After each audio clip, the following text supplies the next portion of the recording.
Hello guys, shout out ko sa founder sa Mama Mary sa Lindogon Simala. Gitagaan ko niya og saging kani princess. Tagaan ko niya og saging gikan sa ilahang tanom didto nga hinatag ni Mama Mary sa Lindogon ang ilahang abot gitagaan kog saging. Lami gid ang saging Father Martin. Sunod tagay na sad kog kanang panhag gikan di ana ka kaning abot bitaw nga hinatag sa grasya sa Ginoo diha sa Mama Mary sa Lindogon sa Simala.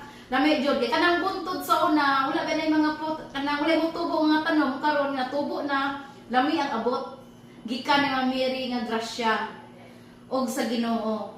So shout out ko ni founder Father Martin gitagaan ko og saging. So man akong panihapon karon pagkahuman matulog na dayon ko kay gikan pa man mi nagprosesyon.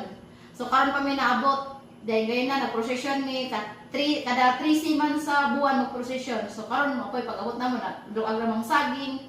Lami jud ang saging. As in, promise. Sige na. Bye!